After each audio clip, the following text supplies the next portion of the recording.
আসসালামু আলাইকুম। সংবাদে আপনাদের সবাইকে স্বাগত জানাচ্ছি। আমি ফিরোজ তোহা। শুরুতেই আরবে কেবলস সংবাদ শিরোনাম জানিয়ে দিব সর্বশেষ গুরুত্বপূর্ণ আপডেট সংবাদ। শুরুতেই শিরোনাম। নির্বাচন বর্জনের আহ্বানে রাজধানীতে রিজভির নেতৃত্বে লিফলেট বিতরণ।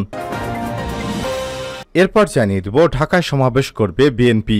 বিএনপি চেয়ারপারসন খালেদা জিয়ার সুচিকিৎসা সহ নিঃশর্ত মুক্তি, ভারপ্রাপ্ত চেয়ারম্যান তারেক রহমানের মামলা প্রত্যাহার এবং ঢাকা মহানগর দক্ষিণে সিনিয়র যুগ্ম আহ্বায়ক নবিউল্লাহ নবী সহ সকল রাজবন্দীর মুক্তির দাবিতে ঢাকায় সমাবেশ করবে বিএনপি। এবারে জানাবো বাকিতে ঘুষ নেওয়া সেই ৩ পুলিশ কর্মকর্তা ক্লোজড। পুলিশের ৩ কর্মকর্তা ঘুষ নেন বাকিতে, এই শিরোনামে একটি সংবাদ প্রকাশিত হয় দৈনিক কালবেলায়। এই ঘটনার পর ঢাকা মহানগর পুলিশের শাহ আলী থানার ওই অভিযুক্ত ৩ পুলিশ কর্মকর্তাকে ক্লোজড করা হয়েছে। জানিয়ে দিব বাংলাদেশ ব্যাংকে সাংবাদিক প্রবেশ নিষেধাজ্ঞায় ডালমে কুচ কালা হায়। বাংলাদেশ ব্যাংকে সাংবাদিকদের প্রবেশের নিষেধাজ্ঞাকে ডালমে কুচ কালা হায় বলে মন্তব্য করেছে সিপিডির ফেলো ডক্টর দেবপ্রিয় ভট্টাচার্য। জানাবো আন্তর্জাতিক সংবাদ। ইসরায়েলের রকেট হামলায় ৩ ইহুদিবাদী ইসরায়েল সেনা নিহত। আলহামদুলিল্লাহ, এবার ইসরায়েলের অভ্যন্তরে রকেট হামলা চালিয়েছে হামাস। এতে ৩ ইহুদিবাদী সেনা নিহত এবং ১১ জন আহত হয়েছে। এ নিয়ে চলমান গাজা যুদ্ধে ২৬৬ জন ইহুদিবাদী ইসরায়েল সেনা নিহত হল। এবং সর্বশেষ জানিয়ে দিব ৭০০ বছরের পুরনো গির্জাকে মসজিদে রূপান্তরিত করলেন তুরস্কের প্রধানমন্ত্রী রিসেপ তাইপ এরদোয়ান। প্রায় ৭০০ বছর আগের একটি অর্থোডক্স গির্জাকে মসজিদে রূপান্তরিত করার দুঃসাহস দেখিয়েছেন তুরস্কের প্রেসিডেন্ট রিসেপ তাইপ এরদোয়ান। ২০২০ সালে এরদোয়ান যখন গির্জাটিকে মসজিদে রূপান্তরিত করার নির্দেশ দেন, তখন ইউরোপের দেশ গ্রিস এই কর্মকাণ্ডের তীব্র প্রতিবাদ জানায়। কিন্তু নিজের সিদ্ধান্তে অটল ছিলেন তুর্কি প্রেসিডেন্ট। সেই গির্জাটি সোমবার মসজিদ হিসেবে নামাজের জন্য খুলে দেওয়া হয়েছে। বার্তা সংস্থা এপির এক প্রতিবেদনে এসব তথ্য জানা গেছে। এই গির্জাটির নাম হল কোরা গির্জা। ১৪৫৩ সালে অটোমান তুর্কিরা কনস্টান্টিনোপল জয়ের পর এটিকে কারিয়া মসজিদে রূপান্তরিত করে। প্রিয় দর্শক, এতক্ষণ শুনছিলেন সংবাদ শিরোনাম, এবারে বিস্তারিত। তবে তার আগে অনুরোধ থাকবে, আপনি কোন স্থান থেকে আমাদের সংবাদটি দেখছেন কমেন্ট করে জানিয়ে দিন এই সংবাদ সম্পর্কে আপনার মূল্যবান মতামত। প্রিয় দর্শক, আপনি যদি আমাদের চ্যানেলে নতুন হয়ে থাকেন, ভিডিওটি দেখতে দেখতে চ্যানেলটি সাবস্ক্রাইব করে রাখুন, যাতে করে আমাদের লেটেস্ট আপডেট সংবাদগুলো সবার আগে আপনার কাছে পৌঁছে যায়। এবারে বিস্তারিত। নির্বাচন বর্জনের আহ্বানে রাজধানীতে রিজভির নেতৃত্বে লিফলেট বিতরণ। আগামীকাল অনুষ্ঠিত উপজেলা পরিষদের প্রথম ধাপের নির্বাচন বর্জনের আহ্বান জানিয়ে রাজধানীতে লিফলেট বিতরণ করেছে বিএনপি এবং অঙ্গ সংগঠনের নেতাকর্মীরা। মঙ্গলবার ৭ মে দুপুরে বনানী কবরস্থান থেকে এয়ারপোর্ট রোড পর্যন্ত লিফলেট বিতরণের নেতৃত্ব দেয় বিএনপির সিনিয়র যুগ্ম মহাসচিব অ্যাডভোকেট রুহুল কবির রিজভী।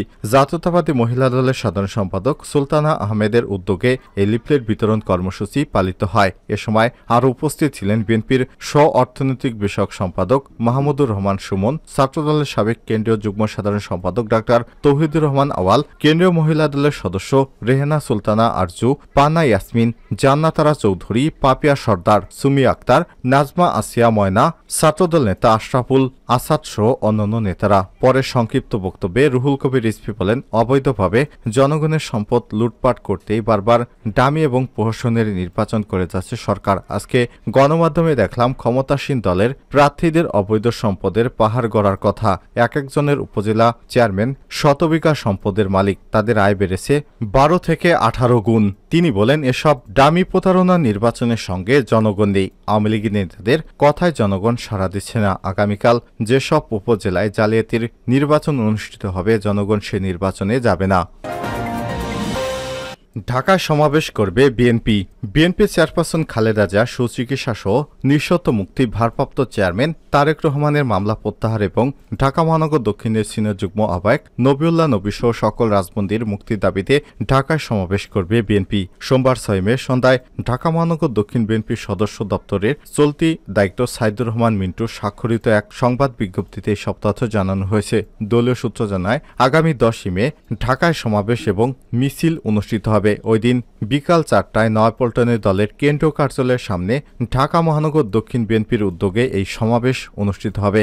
ঢাকা মহানগর দক্ষিণ বিএনপির আহ্বায়ক বীর মুক্তিযোদ্ধা আব্দুস সালামের সভাপতিত্বে এবং সদস্য সচিব রফিকুল আলম মজনুর সঞ্চালনায় কর্মসূচিতে প্রধান অতিথি হিসেবে থাকবেন দলের জাতীয়তাবাদী স্থায়ী কমিটির সদস্য গয়েশ্বরচন্দ্র রায়। এছাড়াও বিএনপির সাবেক সাংগঠনিক সম্পাদক, জাতীয়তাবাদী ছাত্রদলের সাবেক সভাপতি নাসিরউদ্দিন মাহমেদ পিন্টুর মৃত্যুবার্ষিকী উপলক্ষে আগামী বুধবার 8ই মে দলের ঢাকা মহানগর দক্ষিণ শাখার উদ্যোগে নয়াপল্টনে বিএনপির কেন্দ্রীয় কার্যালয়ের নিচতলায় মিলাদ এবং দোয়া মাহফিল অনুষ্ঠিত হবে। এতে প্রধান অতিথি হিসেবে থাকবেন বিএনপির জাতীয় স্থায়ী কমিটির সদস্য নজরুল ইসলাম খান।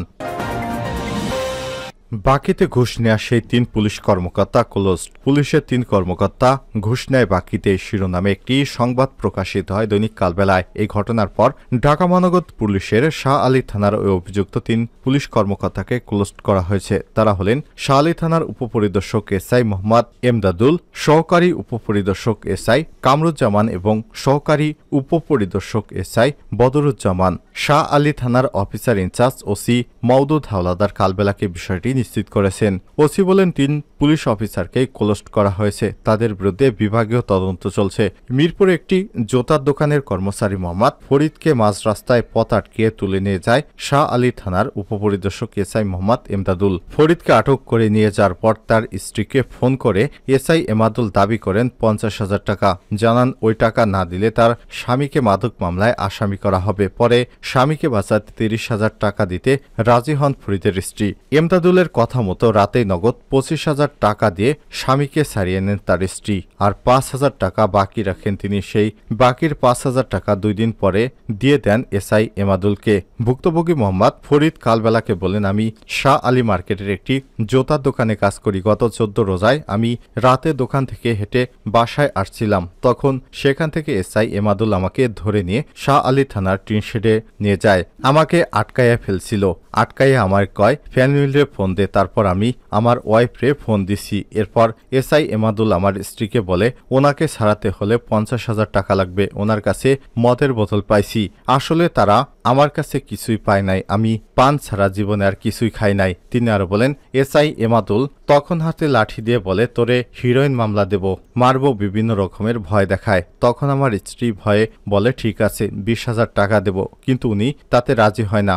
অনেক মারধর করছে আমাকে। পরে 30,000 টাকা নিয়ে ছাড়ছে। সে রাতে দিছি 25,000 আর বাকি ছিল 5,000। সে টাকা বাকির 5,000 2 দিন পরে দিছি। স্বামীকে বাঁচাতে মাঝরাতে কোলের শিশুকে নিয়ে এত টাকা জোগাড় করা সম্ভব ছিল না ফরিদের স্ত্রীর। তাই বাধ্য হয়ে নিজের কানের দুল বন্দুক রেখে টাকা জোগাড় করেছিলেন তিনি। ভুক্তভোগী ফরিদের স্ত্রী কুলসুম বেগম কালবেলাকে বলেন, সেই রাতে এমাদুল স্যার আমার জামাইকে ধরে নিয়ে যায়। এরপর প্রথমে আমাকে কয় 50,000 টাকা দিতে হবে। আমি কই স্যার গরিব মানুষ এত টাকা কই পাবো? তখন কয় টাকা না দিলে হিরোইন মামলায় তোর স্বামীর লাইফ শেষ করে দিব।